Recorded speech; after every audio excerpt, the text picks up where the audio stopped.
Hey, c'est à tous, c'est Matériaux, on se trouve pour une nouvelle vidéo.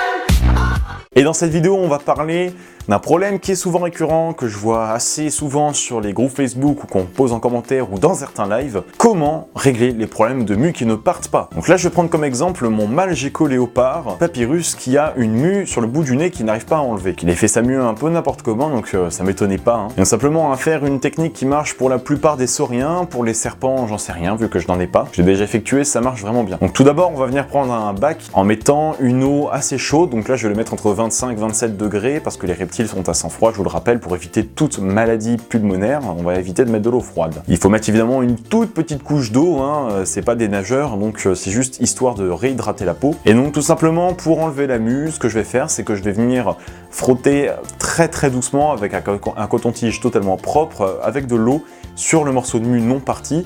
Ça va aider à rehumidifier la mue et vous allez pouvoir l'enlever tout simplement. Cette technique marche avec à peu près tous les sauriens, varans, pogona, iguane, tout ce que vous voulez. Faites juste attention, ça peut être une manipulation qui n'est pas agréable pour vos reptiles, donc vraiment faites ça le plus rapidement possible. Si le coton-tige ne marche pas, vous pouvez également utiliser un gant de toilette totalement propre évidemment, humide, vous l'humidifiez avec de l'eau chaude et vous frottez très doucement. Ça c'est relativement pour les animaux un peu plus gros. Donc les bains, vous pouvez les donner à peu près une fois tous les 2-3 mois, histoire de réhydrater bien votre reptile, mais vraiment le fait que si vous en avez besoin, c'est une grosse cause de stress pour le reptile. Et bien j'espère que j'ai pu répondre à cette question, donc c'était vraiment une vidéo très rapide pour répondre à ça, avec en plus en exemple mon gecko léopard qui n'arrivait pas à enlever sa mue. Si vous avez d'autres questions, n'hésitez pas à les poser en commentaire, je vous répondrai évidemment. Et nous on se retrouve dans une prochaine vidéo ou un prochain live. Et si cette vidéo vous a plu, n'hésitez pas à mettre un pouce bleu, à partager, à liker, abonnez-vous et on se retrouve dans une prochaine vidéo. Salut!